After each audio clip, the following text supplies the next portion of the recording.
Hi, I'm Jess, co-host of the Elder Tree podcast and herbalist at Evans Head Naturopathy. You're listening to the Self-Care with Herbs segment, where each month I invite a new guest to chat about how weaving plants into their days enriches their experience of self-care, exploring routines, rituals and recipes for elevating mind, body and spirit.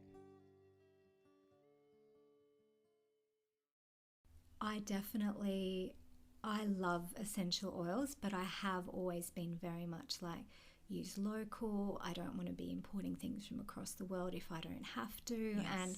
And, simplifying. I feel like for me, any sort of plant medicine should be simple, going back to old ways. Yes. I don't want to spend hundreds of dollars on complicated No. things, and that was something that really excited me, is that, of course, because we had tea tree in abundance, I started learning about it and learning what you could use it for. That was Luca speaking about how a return to the old traditional ways of using plant medicines can help us to use them more sustainably and sparingly and with reverence. Tara is an organic flower farmer and florist, and with her family has spent time caretaking an organic tea tree farm in the beautiful Northern Rivers on Bandjalang country. She lives with her husband Alex, a teacher, and their 3 beautiful daughters on an intentional community surrounded by forest. Tara grew up as part of a big Italian family on a street with multiple generations of the same family who all had amazing gardens with lots of herbs, veggies and flowers. She has a very early poignant memory of burying her nose in fragrant roses and gardenias and letting the aroma carry her away. Tara's love of flowers was deeply embedded from an early age. Growing up, Tara's mum always had a deep connection with Australian bush flower essences, using this beautiful medicine to support her family in times of need. This connection has continued in her own family, and Tara speaks of the way essences support her and her daughters during times of emotional turmoil. Tara's passion for flowers and the slow distilled tea tree oil created by her family shines through during our conversation. We chat about the endemic nature of tea tree to this small pocket of the Northern Rivers and what that may have meant to the traditional custodians of this land. We touch on the precious and potent nature of essential oils and how a return to the old ways of using plant medicine is a way to honour this. Tara admits to sometimes getting lost in a swirl of busyness in the day-to-day of balancing motherhood, life and small business ownership. She shares the importance of tuning into herself and listening, and how routine and ritual play such a big part in her self-care. She speaks about reframing anxiety as a means of communication with her body, rather than allowing herself to be consumed or dragged into a whirlpool of worry and stress. We chat about how knowing ourselves and our own individual constitutions can help us to recognise what our bodies need to thrive, and what's best avoided. We're looking at you, coffee. Tara generously shares her wisdom around the many and varied uses for tea tree oil, including a beautifully nourishing inhalation that can be just what's needed during times of respiratory illness and congestion. Tune in for a beautifully nourishing and soul-warming conversation. Welcome, Tara. It's so lovely to have you sitting here with me in the apothecary this morning, and I'm really looking forward to our chat. Thank you. Me too. It's beautiful to be here. Yeah, it's such a beautiful winter's morning. We're going to be chatting all about self-care with herbs today.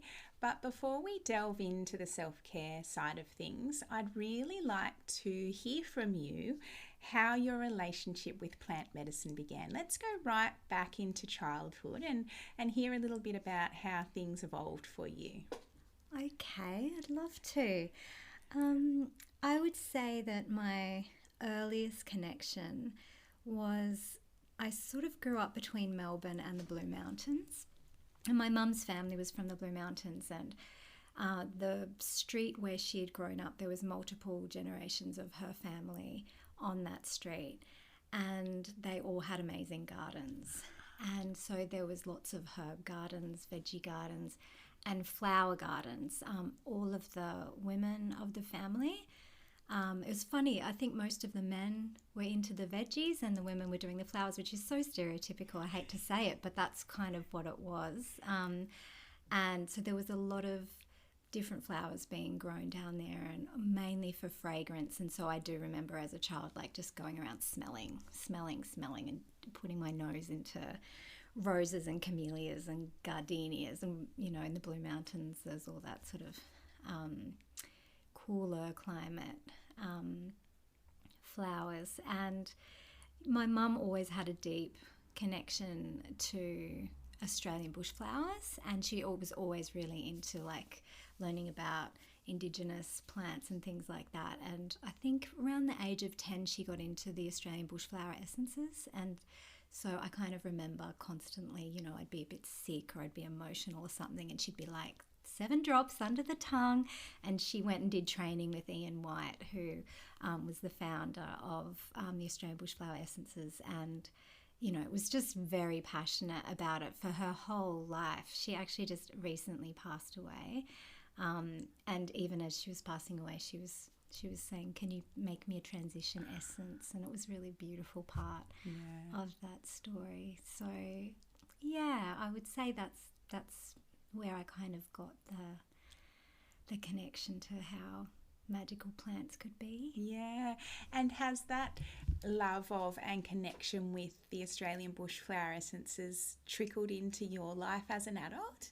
It has, definitely. Like, I've wanted to grow more bush flowers and even experiment in that, but that really hasn't been something I've focused much on. But yeah, my kids are a bit emotional. It's like some emergency essence. You've just fallen over. Yes. Some emergency essence. And my sister and I, just when we packed up all of Mum's things, we realised there was a few key essences missing in order to make up, like, for it to be a full kit. And so we've both were like, okay, let's go and buy the rest of them, and we'll share it together, and we'll make them because it was always my mum that made them for us. So I never, I would just go, hey Mum, 3 emergency essences, thanks for the school bag. Yes.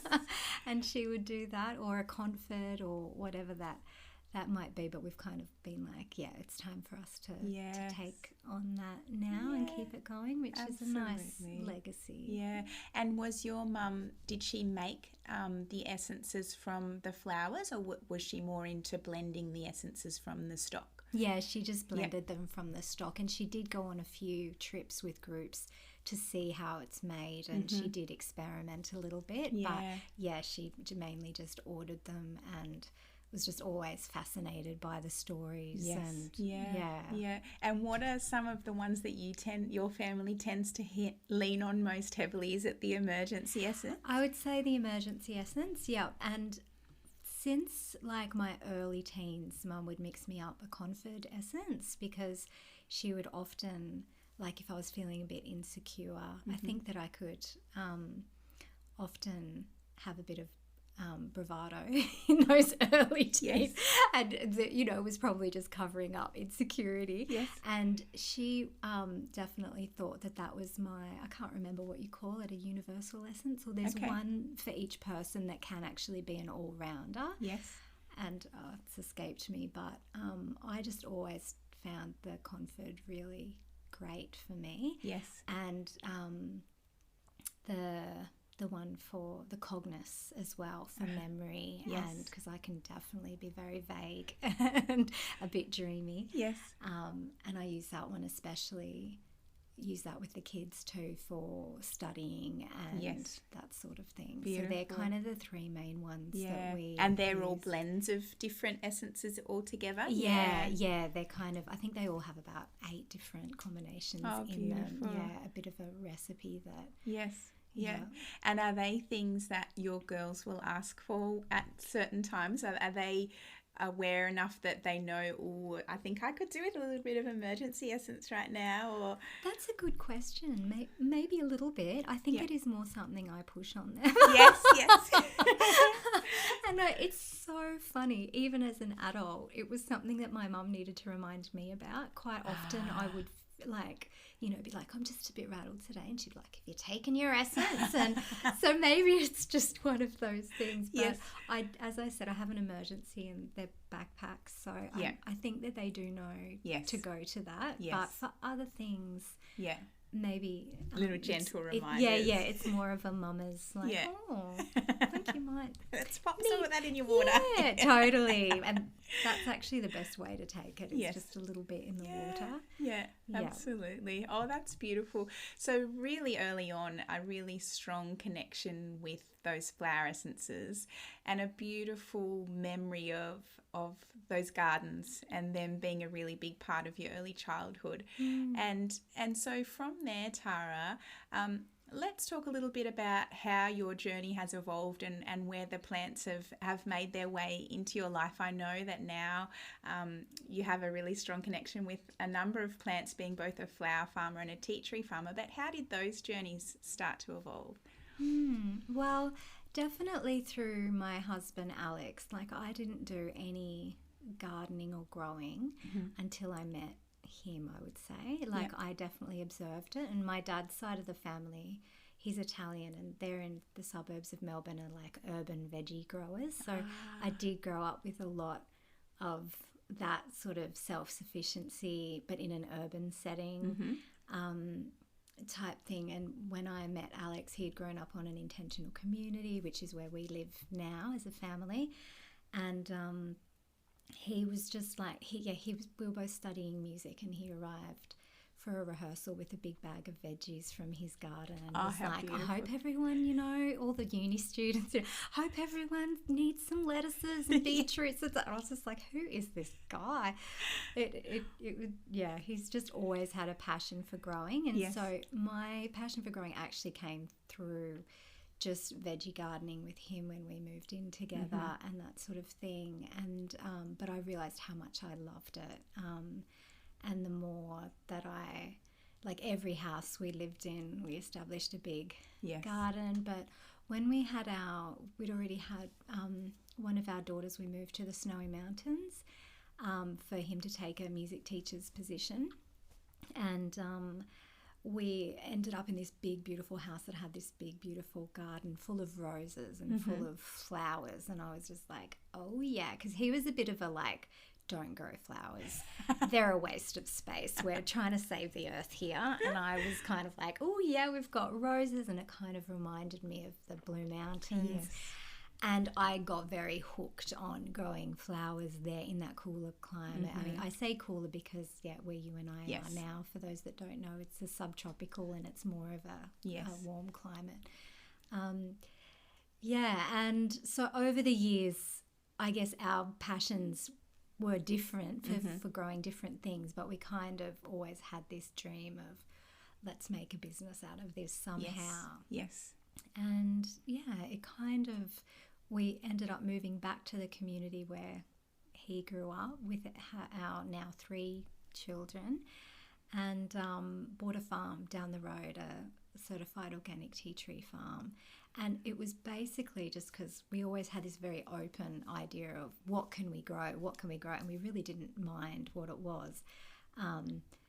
But he, grew up down the road from this place. He knew the history of the tea tree being, or Melaleuca alternifolia, being native to only this small pocket of northern New South Wales, which I never knew. I always thought, it's Australian. Captain Cook saw it when he came off the boat. It's like, no, that wasn't Melaleuca alternifolia. But there's so many different, I think there's 50-something different types of Melaleuca. So it would have been a Melaleuca, but not the one that we know today as the essential oil that we use medicinally. And then because I've always had a bit of a flair for marketing and for storytelling and things, and I was like, oh yeah, I think we could do something with this. It's really beautiful and niche, and we were doing it in the old style because we bought the farm off this man that Alex had known his whole life, whose name was Arthur Brown, and he'd been a tea tree farmer, completely off grid. And I say off grid, like, he didn't even have a gas fridge. Like, he had an esky that he bought ice once a week from, like, completely living like a monk, but very happily. Yes. tending to this tea tree plantation, and unlike the rest of the world that is obsessed with making larger quantities for more profit, which makes perfect sense, he had just retained the traditional method of wood fire steam distillation, which is just the old bush stills that they used to use, which actually research is now starting to prove that something that we had suspected the whole time, that it produces a much richer, stronger tea tree oil. And yeah, it was just kind of really romantic. We really fell in love with the story of how he was producing this. And even though we got lots of advice on, you can make a bigger still that can do this, can do that, we kept just feeling like, no, if we do it this small batch, slow way, then we can really market it as something that's precious and that you can't quite get that quality anywhere else. Yes. That's how we became tea tree farmers. Wow. I love that idea of instilling the sense of the preciousness of the oil, especially in the current climate of the use of essential oils are often overused. Yeah. So the idea of this small bottle being really precious and really potent, and you don't need a lot of it, is wonderful. Absolutely. Yeah. I really loved that as well. And I should mention, we bought the farm with Alex's sister, who later had a partner, Nina. So there was 4 of us running the tea tree farm. But I love essential oils, but I have always been very much like, use local. I don't want to be importing things from across the world if I don't have to. Yes. And, simplifying. I feel like for me, any sort of plant medicine should be simple, going back to old ways. Yes. I don't want to spend hundreds of dollars on complicated things. And that was something that really excited me, is that, of course, because we had tea tree in abundance, I started learning about it and learning what you could use it for, and became thoroughly convinced that aside from lavender, which there is the native Australian Melaleuca ericofolia, which is the tea tree lavender. Oh, wow. Which we were just about to start planting, but is on hold for now, which does actually have really similar properties, the calming properties apparently, to traditional lavender. Wow. So I was like, okay, I need that, because I still buy lavender. Yes. But I basically use tea tree as my only essential oil now. Yeah. And in small amounts, even though I have jugs and jugs of it. yes. And that's what I kind of become excited about, teaching people of all the things that you can use it the for. broad application. Yeah. And I do love, when someone will give me a gift of like a little mixture of a foreign essential oil, I definitely don't say no. I love it. Yes. But you use it sparingly, right? I do, and it is precious. Yes. And the aroma of the lavender tea tree, does it have a different aroma to traditional tea tree? It does. Yeah, it really does. In fact, the way that we distill the tea tree, it is slightly different to what I would consider a conventional tea tree smell. It's a little bit sweeter, a little bit more floral, a little bit less medicine-y. Yes, less antiseptic. Yeah. But the Melaleuca ericofolia, it's gorgeous. Wow. It's Rosalina. You might be familiar with it as Rosalina. There you go. That's the common name. And I actually have just run out of it, but I do just buy it off an Australian supplier. Yeah. And it's a little bit more like eucalyptus. It has the hints of eucalyptus rather than the tea tree. Yes. But it's sweet and it's very lavendery. Wow. Kind of, I would say eucalyptus, strawberry and lavender. Oh, I love it. how beautiful. That sounds amazing. Yeah. And so alongside the tea tree farm, there's also flowers happening for you. Yes. So when we started getting into the tea tree, I went to TAFE to do horticulture, because we were looking at how we can diversify the tea tree, because I knew that I'd probably get bored after a while. And I started, it was mainly a market gardening. It was production horticulture, organic farming, that was mainly about veggie market gardening, which I absolutely love, but I'm just like a dog with a bone. When a flower comes up, I just naturally was constantly way more interested in the flowers. And much to Alex's horror, because where we had moved to on the community has fairly poor soil. We're really close to the coast. We're on a sandstone ridge, so it's very shallow, poor, sandy, native soil. So not great for gardening. But one of the things that we decided when we moved back was to improve half an acre to an acre around our house, so that we could grow. Because that was the main reason we didn't want to come back. Because we had been living in these places with wonderful soil, and it was a passion of ours. But we were just like, you know what, we can just invest. So we bought in compost, we bought in chook poo. We did a rotation of pigs and chooks and green manure crops and all the things, and we have fabulous soil now. And what did I do? But I started planting flowers in it. So this labor of love that took about 5 years to build the soil. I came back from TAFE just planting flowers, and Alex was just kind of slightly horrified, but he was like, if you can make some money off it, you can do it. And I was like, okay. Challenge accepted. That's how I became a flower farmer, because I basically just took over our beautiful permaculture designed. We still kept our zone 1 of our, it's actually incredibly amazing. And something else that I became quite passionate about is just being able to garden in a small space. Yeah. And I mean, we're on acreage, so we have space, but we don't have beautiful soil.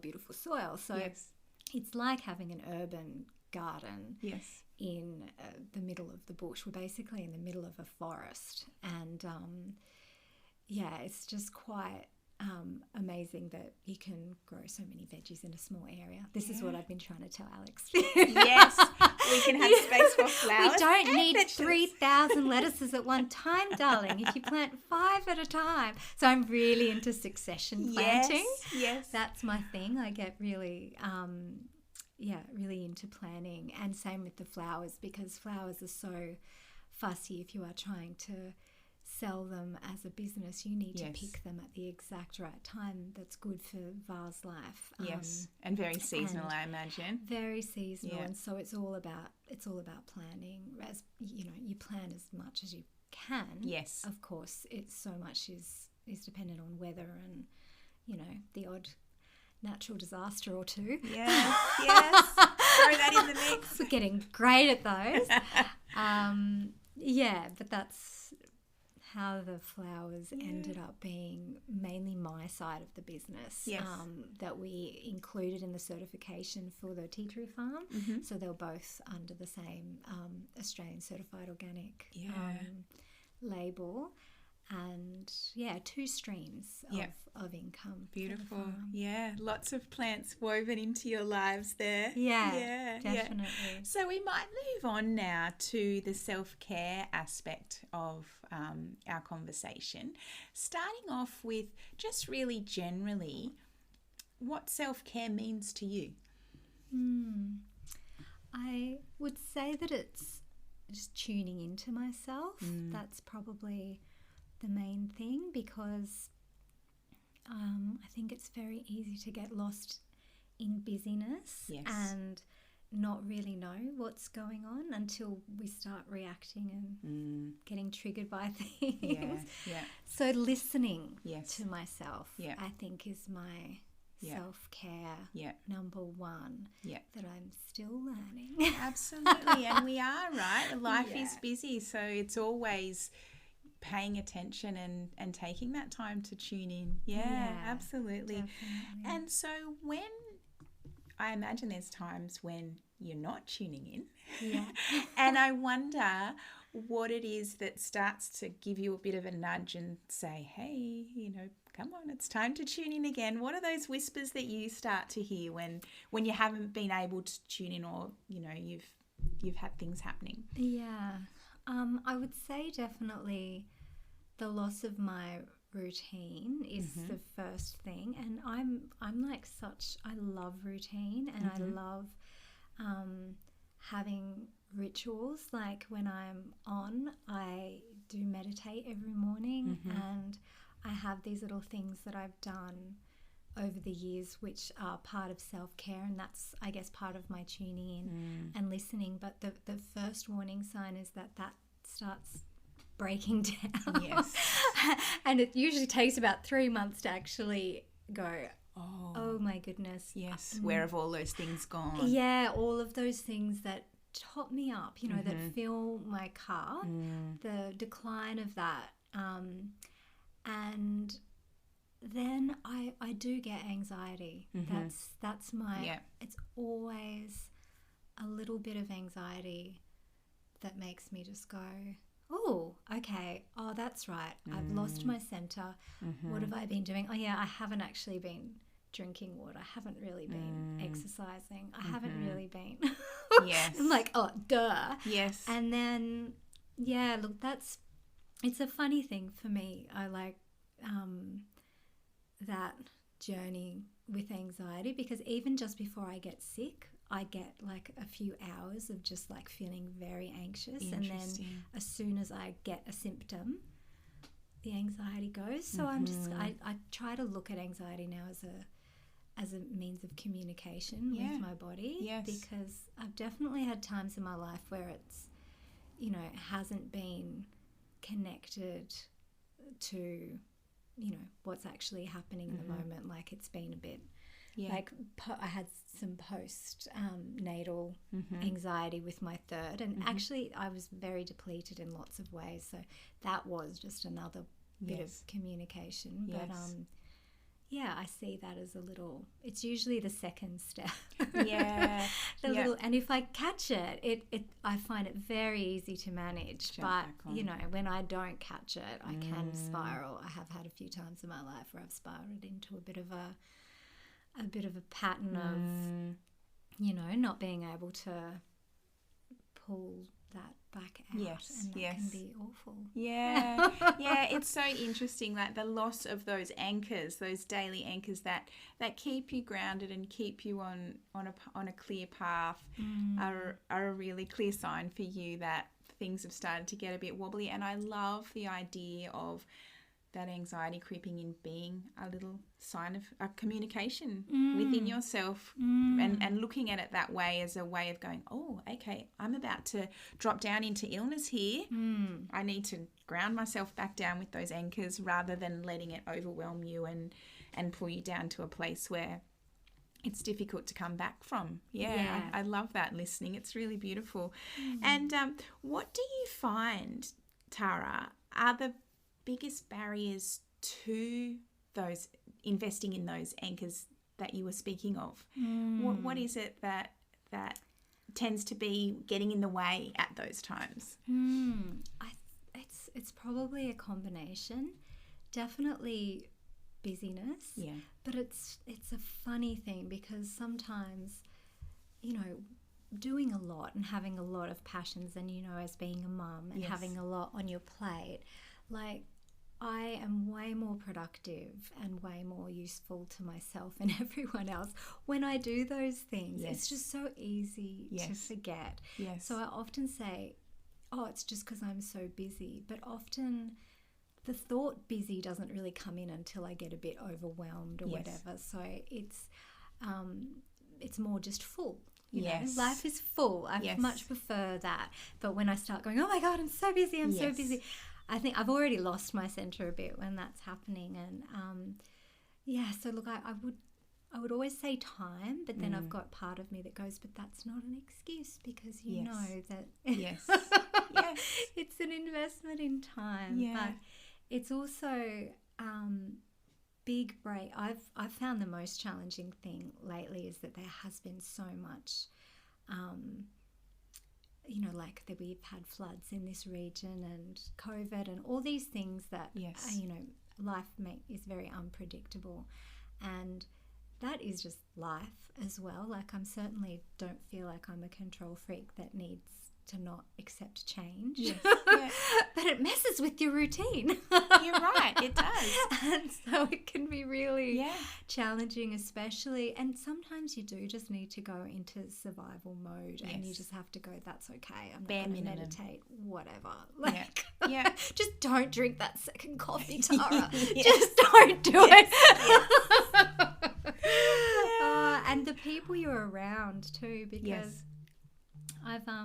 I just happen to have spent lots of time in the last 12 months, it seems, with people that quite happily recreationally drink alcohol just as a one glass, well, it's probably not one glass, but maybe 2 glasses of wine every night, or a beer. My husband is quite fine with that, and that has definitely started sneaking into me, and I just do not cope with such things in my body. Yes.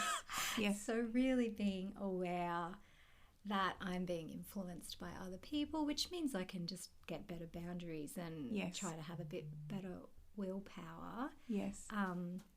But being aware that does, I need to communicate with them that it's great that you're doing that. Yeah. You don't need to offer that to me because it actually is so not good for my constitution. I'm sensitive, and within a couple of weeks I know that I've lost that center already. Yeah. So having that awareness that, it's okay what's going around you, but no, it's not for me right now. And, this is going to drag me off my path. Yeah, Yeah. absolutely. Yeah, that's great. And you mentioned how much you really love those daily rituals and how much they really help to ground you and keep you on your path. I'm wondering if you would mind sharing what sorts of rituals and routines you do weave into your day. You spoke a little bit about meditation. Yeah. So I try to, and I really don't do it every morning consistently all the time. It does ebb and flow, but I'm an early riser, and usually especially with the flowers, the best time to pick is early in the morning and things like that. So I do get up at usually around 5:30 and just do a 20-minute meditation. Beautiful. Which can either just be a silent tuning in, or I do have like the Insight Timer app, which I love, which is just like if you just want to go for a little scroll and choose a meditation. I do enjoy that. If there's an issue that I'm working on in my life, I really love just to type in my little issue and come up with a meditation, and I find that really helpful. And usually making a cup of tea, I'm definitely getting myself off coffee.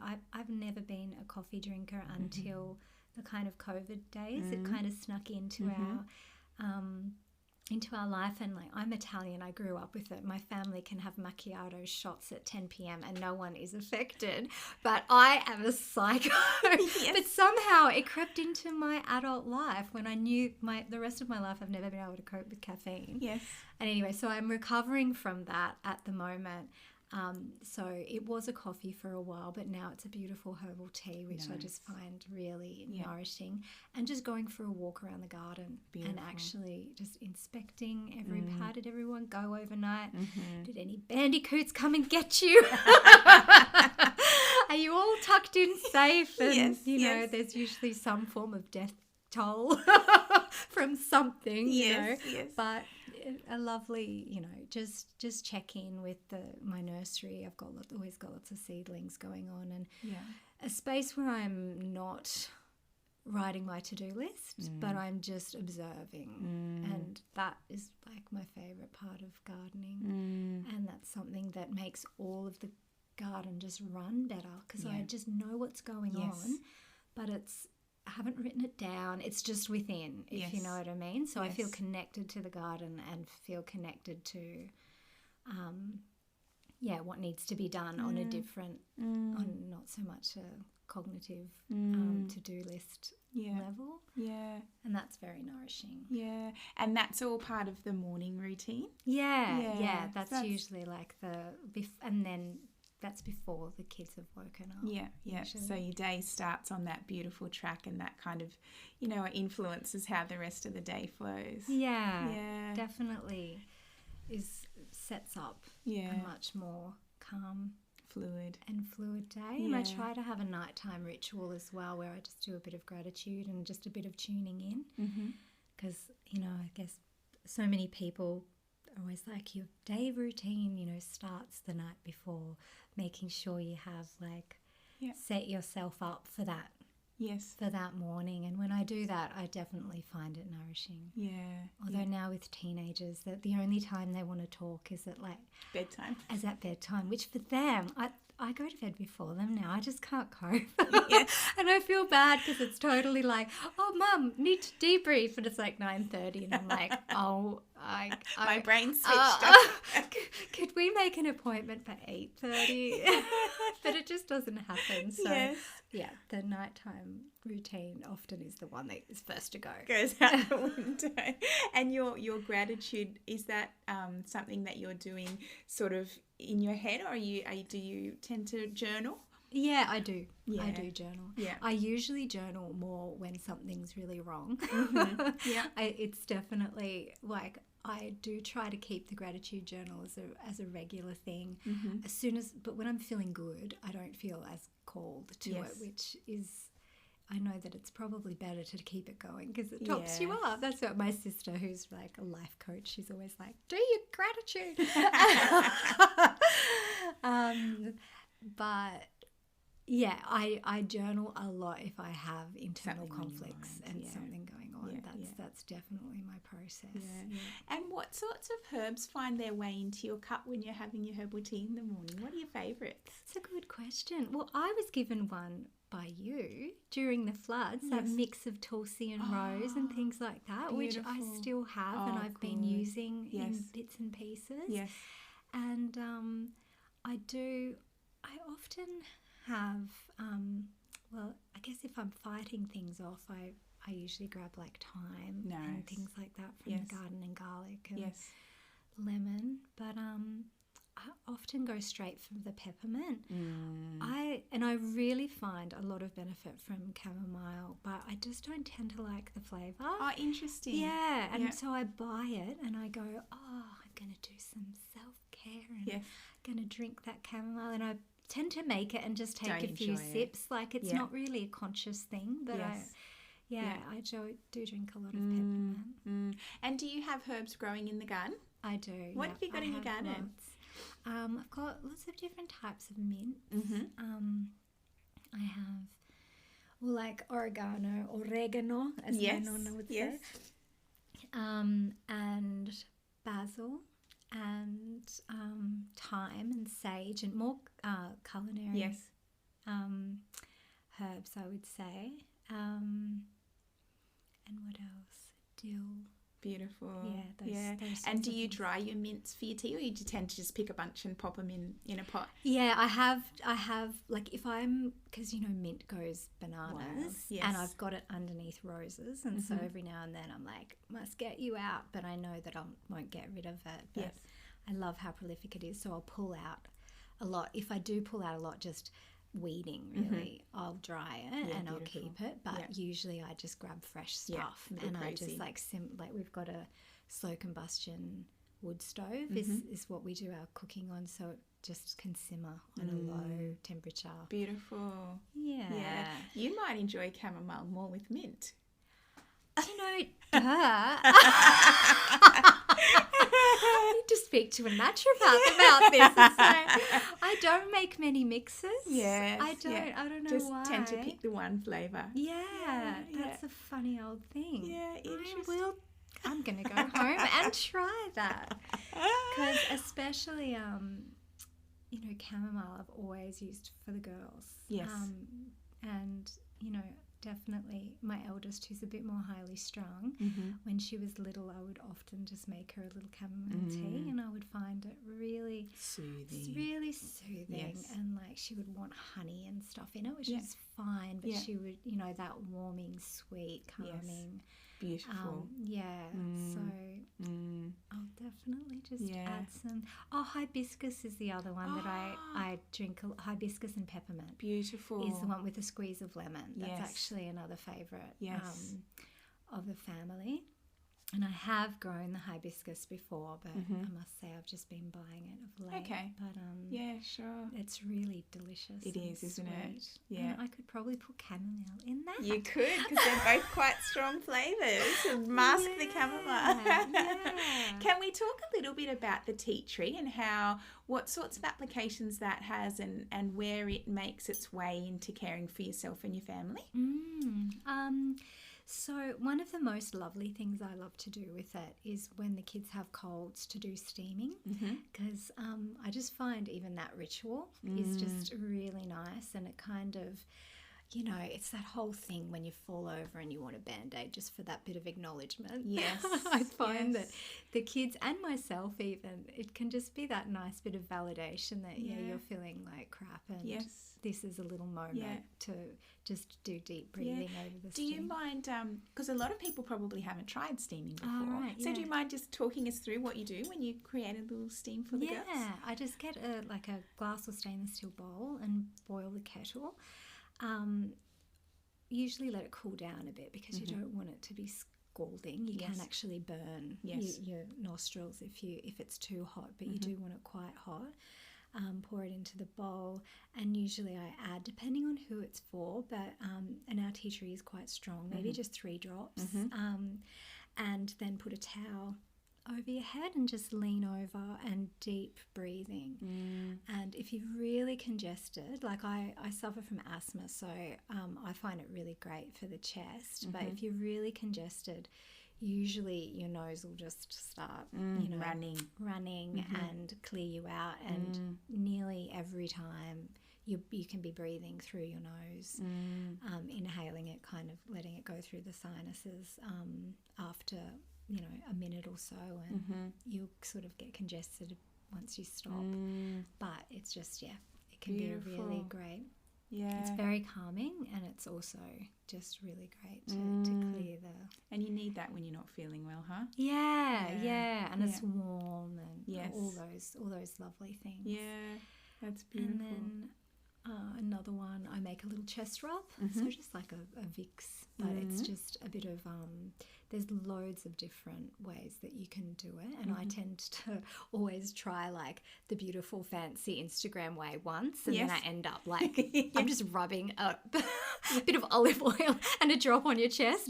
That's I often end up simplifying, and that is definitely the most simple way. A bit of coconut oil, a bit of olive oil, and just a drop or 2 of tea tree, and rub it on the chest or on the back. Beautiful. That's sort of the simple way, but I do make one with beeswax and coconut oil or shea butter, and add a few drops into that, and then it's kind of like one of those semi-solid balms. And can put that on the chest as well. Yeah, so beautiful. That's another good one. Do you want more? Yes, please. Yeah, okay, cool. Yes, please. So a lot of these are kind of cold related, but there's so many other things for tea tree. But definitely, I would say soaking the feet. I mean, definitely my self-care, which is completely indulgent, but luckily I live off-grid, but I have a 115,000 litre tank that I did not want when Alex first put it in. I was like, that's too big. We need the money for other things. And he was like, we've got 3 girls that will one day be teenagers. Yes. You want that much water.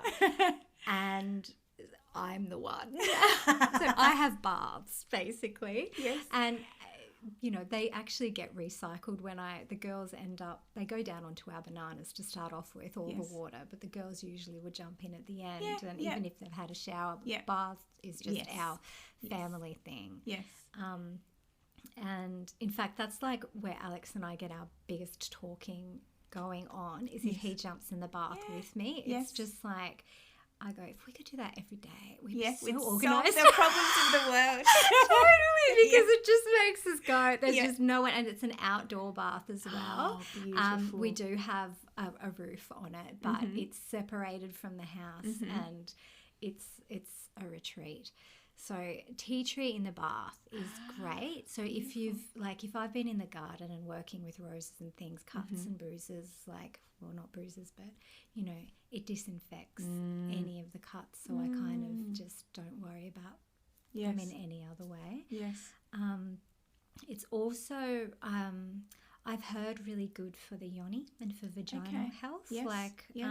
And had women that have contacted me saying that they do yoni steams and they do yoni baths when they have candida. Yep. You've got to just be very gentle. Yes. By just putting a few drops in. But Yes. I've had women swear by it, saying it's really helpful. Well, it's very antimicrobial. Yes. Yeah. And we've had all sorts of ingrown toenail things and all the gross things that you don't really want to talk about, but fungal foot issues and tinea, that sort of stuff. Tea tree's great for that. So I've got one daughter that's just had reoccurring ingrown toenails, and just soaking her foot with a little bit of tea tree and pulling back the skin has been, it was quite severe and painful, I imagine. Painful, but the doctor was kind of like, oh, I can't believe you've dealt with this for so long. And I was like, oh, the tea tree has been keeping us going. And it kept it at bay, but it certainly didn't cure it. It needed some more, like so many natural things, prevention and not letting things get too bad is key. But it can provide a lot of relief. I've had some people, because we have the tea tree hydrosol, which is the spray. Do you want to explain what that is? Yeah, so that is created during the essential oil distillation process, and basically once all the tea tree is steamed, it goes through a separator, and the essential oil actually rises to the top and gets kind of filtered out one way, and all the water that's gone through the still that's below the oil goes out a lower tube and is separated. Okay. So they're two different products made through the same production process. The pure essential oil and the hydrosol, it's a naturally water soluble form of tea tree, so it's had it infused within it, and apparently it has all sorts of different compounds as well that an essential oil doesn't have. And I was reading that in ancient times, the actual purpose of making an essential oil was for the hydrosol, not for the essential oil, because essential oils were seen as too strong. And the hydrosol has got all these compounds that mean the body can absorb it, and it's more gentle. Interesting. It's really interesting, isn't it? And so we've just, with our hydrosol, put it into a spray bottle, and it's around 2% water soluble tea tree, but it has a different smell. Actually, I have to give you some. It smells like honey. It's incredible. It's got that tiny tea tree hint to it, but it is sweet. And people use it as a facial toner in between cleansing and moisturizing. It can be used as a deodorant. And I can't remember why I got onto hydrosol now, but I've taken it into a different direction. The uses of hydrosols are great too.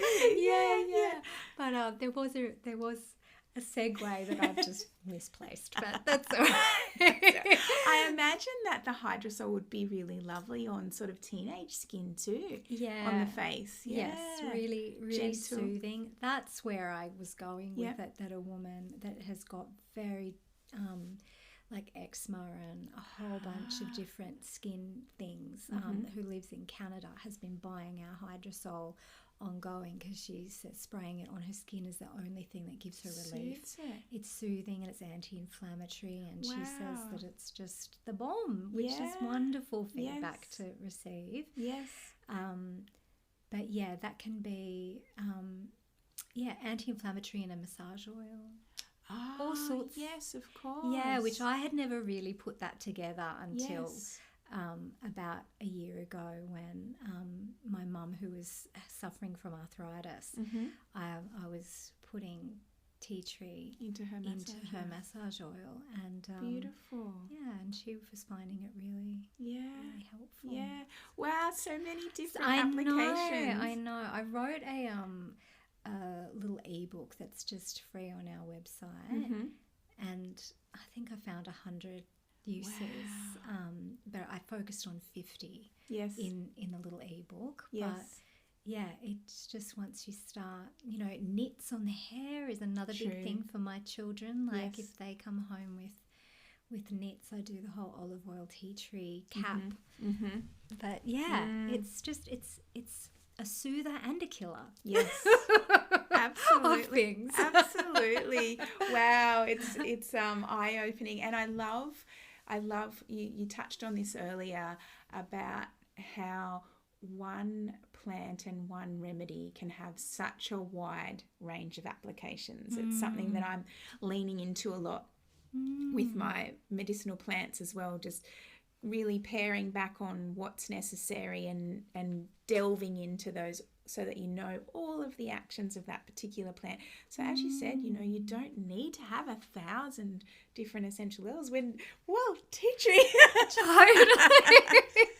can do this, and I'm like, this really isn't just a sales pitch. Yes. It is like you can clean with it. You could do beauty regimes with it. You can treat things. Yes. Totally. I was telling a story the other day from when I was a little girl about we had tea tree as a kid, and it was mum's solution to betadine. So if ever you got a scratch or a cut, you better get some betadine on that, or some tea tree on that, or if you had a sore throat, if you had your tea tree gargle. Oh yes, that's another. Yes, the gargle. Yes. I have a similar connection with calendula. I find it has a really beautiful broad range of actions similar to tea tree. Beautiful. I'd love to. Yes, learn more about and I love when people get to know plants really well, so that they don't need so many. They're aware of that really broad application, and it really narrows down into what's necessary. And I also love that idea of the preciousness and not overusing. I think it's really common for people to want to go hard and go high with dosage and application and essential oils and liquid herbs. And it's nice to know that 1 or 2 drops is enough for the tea tree. And then similar to herbs, 1 or 2 drops can start to let the body make those ripples on its own rather than knock them. And I guess what I love about that is that that's how they would have been traditionally used. They would have been precious. They would have been scarce. I mean, maybe not always, and they would have been known very deeply. And that's something that it's just a modern way, isn't it? It is. We just go so, and I'm certainly do it myself too, but learning, like we've had quite a connection with a lot of local Bandjalang people here, and I'm always going, tell me stories about tea tree, because so much has been lost, because there has been so much trauma in this area and so many. And there's still stories that remain though, and I just love to hear about that. But I do think that's how it would have been used, is like for multiple things, but with reverence. And yes, and as you said, it's a very small area regionally where it was available, and so it would have had a really significant part of the Indigenous people's lives in this area. Absolutely. So we've talked a lot about different routines and rituals, and I'm wondering, when you are in that space where your anchors are there daily and you're having time for your beautiful routine in the morning with your meditation and your cup of tea and spending some time in the garden, and then bookending that with your beautiful evening routine of some gratitude and perhaps setting yourself up mentally for the next day, what sorts of benefits do you start to see ripple out in terms of your mental, physical, emotional health? Yes, so many. I guess I touched on before. I do find I'm more productive. Yes. Because I have a bit of a blueprint to get overwhelmed that I've worked on for a lot, because I'm a very enthusiastic person, and I've married an incredibly enthusiastic man, and but I did grow up with a beautiful dear mother that suffered from anxiety and got overwhelmed very easily. So I do fall into overwhelm. Yes. But I just find I can manage so many things. Yes. And as I say, life doesn't feel busy, it feels full. Yes. And that I do feel like when I'm nourishing myself in that way, that I hit a stride. Yes. And I just don't feel overwhelmed by even a large obstacle or a large, list of things that I'm wanting to accomplish. And I guess I have less pressure on myself to even accomplish those things. Yes. It's optional. Yes. Yeah. These are all, there are some things, I do actually have to feed people. But look, they're old enough now. That is kind of optional too. Yes. It's like, dudes, it's baked beans on toast for you tonight. That is also an option. Yes. But, my obligations family-wise are easing as they're getting older. But I do take all those things, my presence for my family. Yes. Very seriously. Yeah. But and just energy. Yes. Energy and vitality. And that's definitely the main thing that I'm trying to remind myself of, even when I'm going for one glass of wine on a Saturday night. It just sucks my energy. And power to everyone that, and all those beautiful Italians I'm related to that didn't pass me those genetics. Yes. Damn them. But, I just feel depleted in energy for, a day or more. Yeah. And I just love that feeling of waking up with energy and being able to be present, because there's no amount of mindfulness. I don't know. It's not something that you can force. No. If your body's out of whack, it's out of whack. And I feel like that's the biggest lesson of my adult life, is that it doesn't matter how much I'm trying to be mindful. If I'm out of whack, my body don't care. Yes. It does not care. Yeah. It's not going to take it on board. And it's kind of effortless when you're feeling healthy and nourished. Yes. Yeah. I love that. I love the idea of it being a complete flip into an abundance mind state, where you're not busy, your life is full, and you're not overwhelmed. There's optional things here that you're enjoying doing, and it's just it's a sense of ease, as you were just talking about, and vitality, which is really beautiful to hear. I'm going to ask you one last question, Tara, before we finish up. And that can be a tricky one for those who have many plants in their lives. But I'm going to ask you what plant you have the deepest connection with and why. It is so difficult, and I'm going to cheat. Do it, cheat. Because I've got to pick a flower and a non-flower. Yeah, do it. So I definitely am just obsessed with roses. Yes. That is my flower. Yes. And it's just the fragrance. Like I only grow varieties that are fragrant, and they're just divine. I do just connect so deeply with myself in the moment when I take a big whiff of a rose. So there's nothing quite that grounds me more. Yes. But cheating wise, I'm gonna say basil, just because it's I just can't live without it. Yes. I just put it in everything, and I love, when it's summer and I'm growing a lot and I'm making lots of pesto and stuff. It's just so much joy. And my husband has been trying for years to get me to make pesto out of other things, because of course you can. There's so many things, but I just don't care. Basil is it. And he's like, we've even got that, the perennial Thai basil that's so easy to grow, and it's great. And I'm just no, it's just not the same. So I'm sure it's linked to probably my Italian heritage. Yes, and I even just love it. On toast with some tomato and just fresh basil. Beautiful. And I just find it so. Yes. And the smell is just beautiful. Yeah, that enjoyment. And people don't realise that, those culinary herbs, they are such nutritional powerhouses. Yeah. You know, a scoop of basil pesto is like a little herbal multivitamin on your toast. It's just so beautiful. Yeah.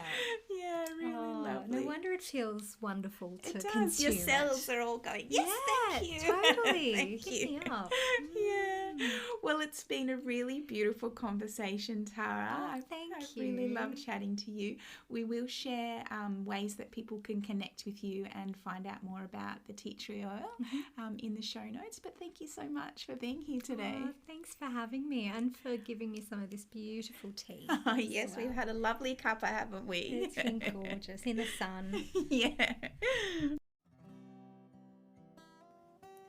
I'm so glad you tuned into this episode of Self-Care with Herbs, a segment of the Elder Tree podcast. The Elder Tree is a non-profit dedicated to empowering people through grassroots herbal education and earth skills, weaving a strong community of herbalists, healers and plant folk in Australia. The Elder Tree is in the beginning stages of creating a grassroots herbal education centre and healing sanctuary on the Atherton Tablelands, Far North Queensland. You can head over to theeldertree.org to find out more and follow the journey on Instagram and Facebook. You can also donate to the Elder Tree via our podcast channel on Anchor or via the website. If you liked the episode, we'd love you to subscribe, and if you know who we should interview next, drop us a line. I hope you found something in this episode that has inspired you to begin to lean into those plant allies and to experience your practice of self-care blossoming and blooming. I look forward to sharing more ways you can weave plant medicine into your days next month.